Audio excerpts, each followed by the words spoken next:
আমরা আমাদের প্রতিদিনের কাজে বিভিন্ন রকম প্রোডাক্ট ব্যবহার করি, যেমন প্লাস্টিক, সিলভার, আরো অনেক ধরনের। এই প্রোডাক্টগুলো কিভাবে ফ্যাক্টরিতে তৈরি হয় আজকের ভিডিওতে আমি আপনাদেরকে সেটাই দেখাবো। অনেক নলেজেবল একটা ভিডিও, পুরোপুরি ভিডিওটা দেখতে থাকুন। শুরুতেই দেখতে পাচ্ছেন এখানে একটা প্লাস্টিকের খণ্ড রয়েছে, যেটা একটা মেশিনের মধ্যে দিয়ে মাত্র কয়েক সেকেন্ডের মাধ্যমে সুন্দর একটা প্লাস্টিকের বোতল তৈরি হয়ে গেল।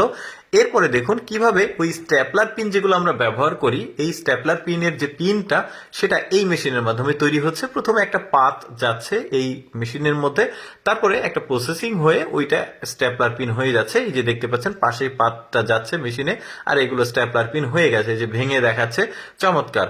এরপরে দেখুন পেরেক কিভাবে তৈরি হয়। আমরা কিন্তু বিভিন্ন কাজে পেরেক ব্যবহার করি, লোহার পেরেক গুলো। এইটা দিয়ে কিন্তু এই মেশিন দিয়ে ওই পেরেকটাই তৈরি হচ্ছে। এই একটা দেখতে পাচ্ছেন লোহার একটা তার, এটাকে নির্দিষ্ট পরিমাণে কেটে এই যে পেরেক এখানে অটোমেটিক তৈরি হচ্ছে। আরো অনেক কিছু দেখাবো আপনাদেরকে, পুরোপুরি ভিডিওটা দেখতে থাকুন।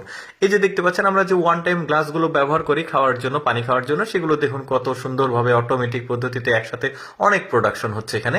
এরপরে দেখুন টাকা প্রসেসিং করা হয় কিভাবে। প্রথমে এই যে অপ্রয়োজনীয় যে সাদা অংশটা সেটা কেটে নেওয়া হচ্ছে সমান করে, তারপরে এটাকে বান্ডিল করা হবে, আলাদা আলাদা পৃথক করা হবে। যদিও এটা ডলার, টাকার মেশিন কিন্তু ওই একই জিনিস, জাস্ট এক্সচেঞ্জটা আলাদা আর কি। টাকাটা এটা ডলার আর ওইটা টাকা, মেশিনগুলো সব সব সেম।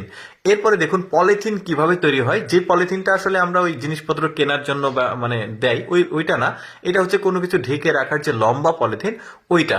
এই যে দেখতে পাচ্ছেন এই মেশিনের মধ্যে একটা লিকুইড দেওয়া আছে, ওই লিকুইডটা জমে এটা একটা পাতলা হয়ে যাচ্ছে, প্রলেপ হয়ে যাচ্ছে, তারপরে হাওয়া তৈরি হচ্ছে, হাওয়ার মাধ্যমে এটা কিন্তু আবার ওই যে পলিথিন হয়ে যাচ্ছে। ওই পাশে আবার পলিথিন গুলো গিয়ে একটা চাকাতে জড়ে যাচ্ছে। এই যে এরপরে দেখুন আমরা যে ওই লোহার বেড়াগুলো ব্যবহার করি, তো বিভিন্ন কাজে কিন্তু এগুলো ব্যবহার করি। তো এই লোহার বেড়াগুলো দেখতে পাচ্ছেন খুব সুন্দরভাবে এক প্রকার সেলাই বলা যায় এই মেশিনের মাধ্যমে হচ্ছে। তারপরে এটা কিন্তু অটোমেটিক পদ্ধতিতে এই যে লোহার বেড়াগুলো তৈরি হয়ে গেছে। এরপরে টিস্যু তৈরি করা দেখায় আপনাদেরকে। আমরা যে টিস্যুগুলো ব্যবহার করি প্রতিদিনের কাজে, টয়লেট টিস্যু বা অন্যান্য টিস্যু, মুখ মোছার জন্য, পরিষ্কার করার জন্য, এগুলো একটা পাইপের মতো তৈরি হচ্ছে। তারপরে সেটা নির্দিষ্ট পরিমাণে কেটে কেটে প্রসেসিং হচ্ছে। যদিও আমি টিস্যু নিয়ে আলাদা একটা ভিডিও তৈরি করব, কয়েকদিনের মধ্যে পেয়ে যাবেন, পুরো প্রসেসিংটা দেখাবো। আজকে শর্টকাটে দেখালাম।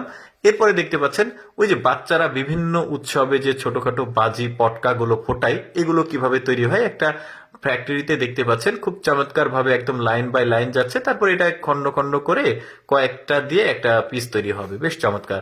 এরপরে দেখতে পাচ্ছেন স্টিকার কিভাবে লাগানো হয় বিভিন্ন প্রোডাক্টে। তো আমি জাস্ট আজকে বয়মের গুলো দেখাচ্ছি। এই যে খুব চমৎকার ভাবে কিন্তু স্টিকার গুলো করা হচ্ছে।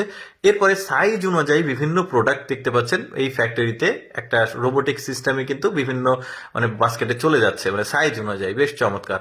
তো এবারে দেখতে পাচ্ছেন এটাতে কিভাবে আসলে এই প্রোডাক্ট গুলো প্রবেশ করানো হচ্ছে বিভিন্ন আসলে প্যাকেটের মধ্যে। দারুণ। আমি সবসময় চেষ্টা করি আপনাদের সামনে এক্সেপশনাল ভিডিওগুলো উপস্থাপন করার। এরকম ভিডিও প্রতিদিন দেখতে আমাদের পেজটি ফলো রাখতে পারেন। ভিডিওটি কেমন লাগলো কমেন্ট করে জানাবেন।